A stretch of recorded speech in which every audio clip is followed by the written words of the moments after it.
இன்றைக்கு தமிழ்நாடு இப்படி வளர்ந்திருக்க காரணம் நாம தேர்ந்தெடுத்த இருமொழி கொள்கை பாதை.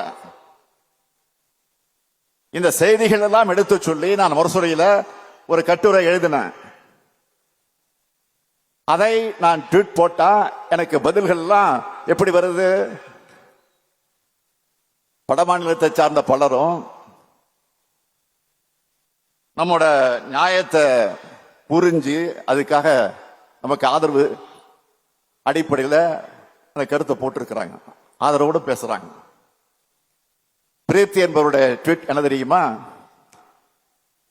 தமிழ்நாடு முதலமைச்சர் சொல்றது சரிதான், இந்தி மொழியால என்னுடைய மைத்திரி மொழி காணாம போயிட்டு இருக்கு அப்படின்னு எழுதியிருக்கிறார்.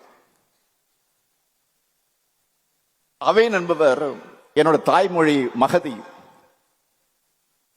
நான் ஸ்டாலினோட கருத்துக்களோட ஒத்து போறேன். எங்களுடைய இளைய தலைமுறையால மகதி மொழியை பேசவோ புரிஞ்சுக்கவோ முடியல, இந்தி திணிப்ப தடுங்கன்னு எழுதியிருக்கிறார். இப்படி ஏராளமான பேர் இந்தி மொழியை திணிப்பால தங்களுடைய தாய்மொழிகள் எப்படி பாதிக்கப்பட்டிருக்குன்னு எழுதியிருக்காங்க. இப்படி எல்லாத்துக்கும் முன்னோடியாகவும் எல்லாருக்கும் வழிகாட்டியாகவும் இருக்கிறது தான் நம்முடைய தமிழ்நாடு. எங்களை என்ன மிரட்டினாலும் உங்களால இந்தி மொழியை திணிக்க முடியாது. மிரட்டினா அஞ்சு நடுங்கி கூழக்கு மொழி போடுறதுக்கு அதிமுக நினைச்சீங்களா? இது திமுக. மிரட்டுனா அடங்கி போறவங்க இல்ல, அடக்க நினைக்கிறவங்கள அடங்கி போக வைக்கிறவங்க நாங்க.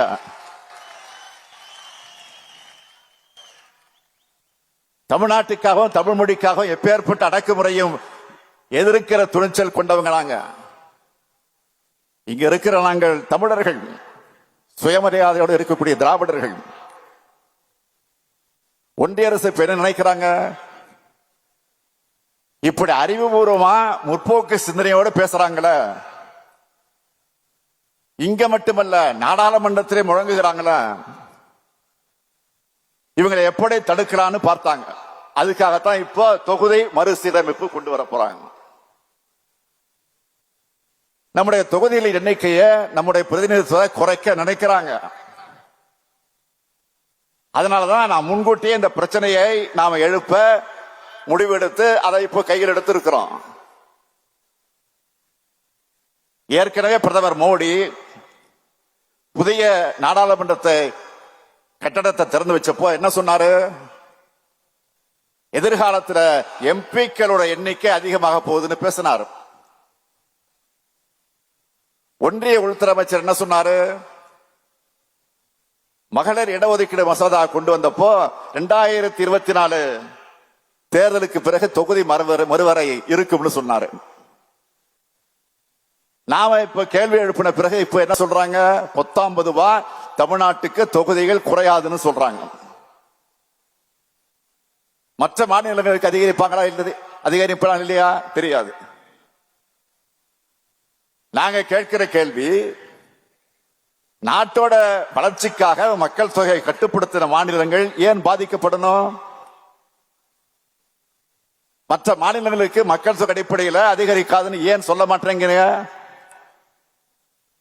முன்னாள் பிரதமர் நேரு அவர்களும் திரு வாஜ்பாய் அவர்களும் உறுதி கொடுத்த மாதிரி பிரதமர் மோடி அவர்கள் ஏன் உறுதி கொடுக்க மாட்டேங்கிறார்? மாண்புமிகு பிரதமர் அவர்களே, எங்களுக்கு எழுத்துப்பூர்வமா உறுதி கொடுங்க. இப்ப இருக்கிற மக்கள் தொகை அடிப்படையில் தொகுதி மறுசீரமைப்பு மேற்கொள்ளப்படாது. 1971 மக்கள் தொகை அடிப்படையில் தமிழ்நாட்டுக்குரிய பிரதிநிதித்துவம் கிடைக்கும். தமிழ்நாட்டுக்கு எந்த பாதிப்பும் ஏற்படாதுன்னு உறுதி கொடுங்க. இன்னைக்கு தமிழ்நாடு எழுப்பியிருக்கக்கூடிய இந்த உரிமை குரலை தெலுங்கானா, கர்நாடகா எதிரொலிச்சிட்டு இருக்காங்க. அவங்களுக்கு என்னுடைய நன்றி. மற்ற மாநிலங்களும் நியாயத்துக்காக உரிமைக்காக குரல் கொடுக்கணும்னு நான் கேட்டுக்கிறேன். இந்த கூட்டத்தின் வாயிலாக இன்னைக்கு நாம விழிப்போடு இருந்து நம்மளோட உரிமைகளை பாதுகாக்கலன்னா எதிர்காலத்தில் இனி ஒருபோதும் தமிழர்களுடைய கையில அதிகாரம் வராது.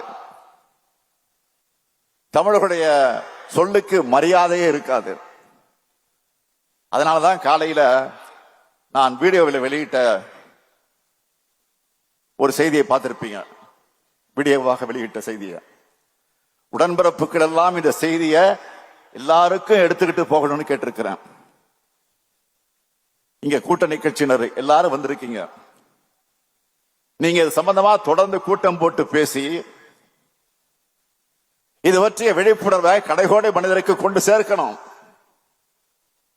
மார்ச் 5ஆம் தேதி அனைத்து கட்சி கூட்டத்திற்கு நான் அழைப்பு விடுத்திருக்கிறேன்.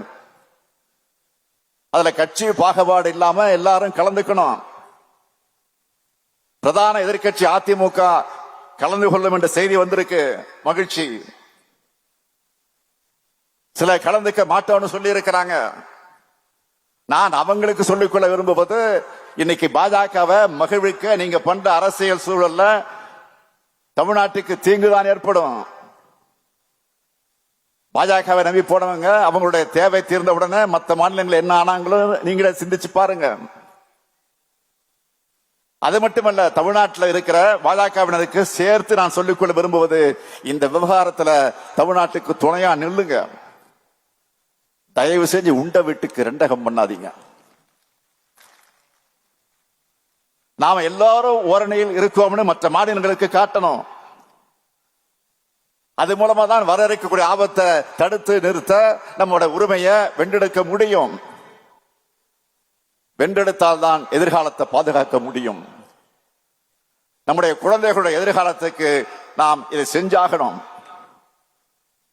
இத தவறு விட்டோம்னா நமக்கான அடையாளமே இல்லாமல் போயிடும். எனவே நான் மீண்டும் கேட்டுக்கிறேன், நாம் எல்லோரும் ஒற்றுமையா ஒரே அணியிலே இருப்போம். தமிழ்நாட்டு உரிமைகளை பாதுகாப்போம். தமிழ்நாடு போராடும், தமிழ்நாடு வெல்லும். நன்றி, வணக்கம்.